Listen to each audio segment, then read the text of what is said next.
بسم اللہ الرحمن الرحیم۔ ناظرین محترم، سلفی وہابی یا اہل حدیث کے مطابق نکاح مسیار ایسے نکاح کو کہا جاتا ہے جس میں عورت اپنے خاوند کو اپنے کچھ حقوق جیسا کہ گھر، چار دیواری، نان نفقہ وغیرہ معاف کر دے اور مرد اس کے پاس کبھی کبھار جایا کرے۔ نکاح مسیار کی اصطلاح سب سے پہلے سلفی وہابی علماء، مثال کے طور پر ڈاکٹر یوسف قرضاوی اور سعودی عرب کے سابقہ مفتی اعظم شیخ محمد بن باز نے متعارف کروائی۔ تاریخی اعتبار سے اس کی سند بھی آپ کو مل جاتی ہے اور تاریخ میں ایسے نکاح پہلے بھی ہوتے رہے ہیں، لیکن باقاعدہ نکاح مسیار کی اصطلاح اور اس کا فتویٰ 20ویں صدی کے آخر میں مشہور ہوا۔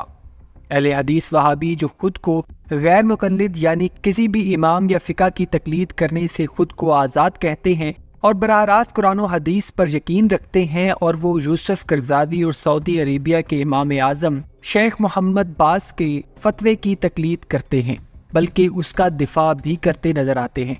ناظرین، آج کی ویڈیو میں ہم نکاح مسیار کے مسئلے پر اہل حدیث، سلفی وہابی اور دیگر مسالک کے عقیدے اور رائے پر بات کریں گے۔ آپ سے گزارش ہے کہ ویڈیو کو آخر تک ضرور دیکھیے گا۔ ناظرین، نکاح مسیار پر سلفی وہابی اور دیگر مسالک کی رائے سے پہلے اس مسئلے سے جڑے ہوئے کچھ حالیہ دور کے واقعات میں آپ سے شیئر کرنا چاہوں گا، جس سے آپ کو اس معاشرے میں اس مسئلے کی حقیقت سمجھنے میں کافی آسانی ہوگی۔ بین الاقوامی خبر رساں ادارے رائٹرز نے کچھ عرصہ قبل ایک رپورٹ شائع کی تھی کہ کیسے عرب ممالک سے کچھ عربی امیر زادے بھارت کے شہر حیدرآباد اور ممبئی میں جا کر کم سن مسلمان لڑکیوں سے شادیاں کرتے ہیں، اور پھر جب چھٹیاں گزار کر واپس جانے لگتے ہیں تو ان کم سن لڑکیوں کو طلاق دے کر واپس اپنے ملک میں لوٹ جاتے ہیں۔ آپ کی آسانی کے لیے اس رپورٹ کے لنک کو میں نے ڈسکرپشن میں محفوظ کر دیا ہے۔ اس رپورٹ کے مطابق 60-70 سال کے عرب امیر زادے کم سن لڑکیوں سے پیسوں کے زور پر نکاح مسیار کرتے ہیں، جس کے لیے مقامی بروکر یا قاضی ان کے لیے لڑکیوں کی تلاش کرتا ہے، اور پیسوں کا لالچ اور باہر جانے کا لالچ دے کر لڑکیوں کے والدین کو منایا جاتا ہے۔ قاضی نکاح پڑھاتا ہے اور اکثر و بیشتر نکاح کے ساتھ ہی طلاق کے کاغذات پر بھی پہلے سے ہی دستخط کروا لیے جاتے ہیں، تاکہ بعد میں عربی شیخ کو کوئی لیگل مسئلہ نہ بن سکے۔ اس نکاح میں یہ بات ممکن بنائی جاتی ہے کہ یہ لڑکیاں نان نفقہ یا کسی گھر کا مطالبہ نہیں کریں گی، بس حق مہر پر راضی نامہ ہو جاتا ہے جو پہلے ہی قیمت کی صورت میں ان کو ادا کر دیا جاتا ہے۔ ایسی کنواری لڑکی جس کا نکاح پہلی دفعہ ہو رہا ہو، اس کو زیادہ حق مہر یا زیادہ قیمت دی جاتی ہے، جبکہ دوسرے اور تیسرے نکاح والی لڑکیوں کی کم قیمت لگائی جاتی ہے۔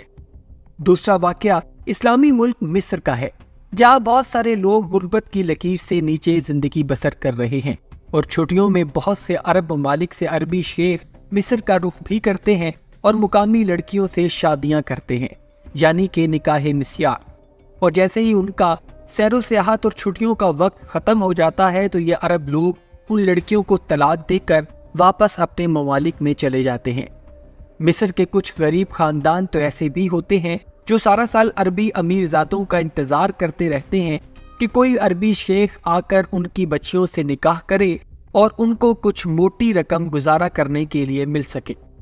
اس کے علاوہ ناظرین، بہت سے عربی ممالک کے طالب علم نوجوان مغربی ممالک کا رخ کرتے ہیں، اور دولت کی فراوانی کی بدولت یہ عرب نوجوان وہاں کی کئی لڑکیوں سے شادیاں کرتے ہیں اور انہی کے ساتھ رہنا شروع کر دیتے ہیں،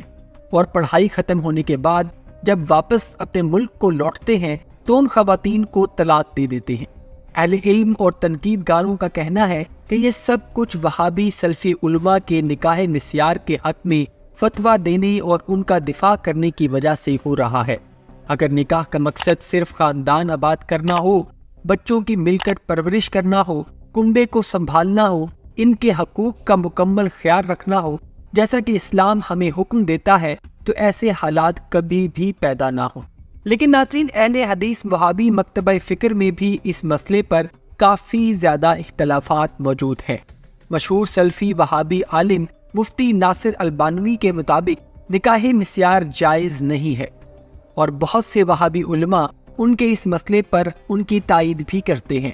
ان کے مطابق نکاح مسیار وقت یا عارضی شادی ہے اور چھپ کر شادی کرنے جیسے مسائل کو جنم دیتا ہے، اور ان کے مطابق ایسا نکاح یا شادی جو چھپ کر کی جائے وہ اسلام میں بالکل بھی جائز نہیں۔ اس طرح کی شادی کو وہ شیعہ حضرات کے نکاح متع کے برابر سمجھتے ہیں، اور اگر فقہ حنفیہ کا ذکر کریں تو اس کے مطابق بھی اسلام میں ایسی شادی کا کوئی تصور نہیں ہے، اور شیعہ فقہ جعفریہ کے مطابق نکاح مسیار کا تصور عربوں نے اپنی عیاشی کے لیے گھڑا ہے اور اس کا اسلام سے کوئی تعلق نہیں۔ حالانکہ فقہ جعفریہ میں عارضی شادی نکاح متع جائز ہے۔ ناظرین، نکاح مسیار میں کون سا فرقہ سچا ہے اور کون سا نہیں، اس کا فیصلہ ہم آپ کے حوالے کرتے ہیں۔ آپ ہمیں کمنٹ سیکشن میں اپنی رائے سے ضرور آگاہ کریں۔ ہم نے کوشش کی ہے کہ ہم آپ کے سامنے نکاح مسیار کی حقیقت اور اس کا معاشرے میں کس طرح سے غلط استعمال ہو رہا ہے اس کی مصدقہ رپورٹ آپ تک پہنچائیں تاکہ آپ کو فیصلہ کرنے میں آسانی ہو۔ نکاح مسیار کا غلط استعمال ایک حقیقت ہے، اور نکاح مسیار کو عرب امیرزادے اپنی عیاشیوں کے لیے استعمال کرتے ہیں اور عارضی شادیاں ثابت ہو رہی ہیں، اور یہ نکاح صرف عیاشی کا سبب بن رہا ہے۔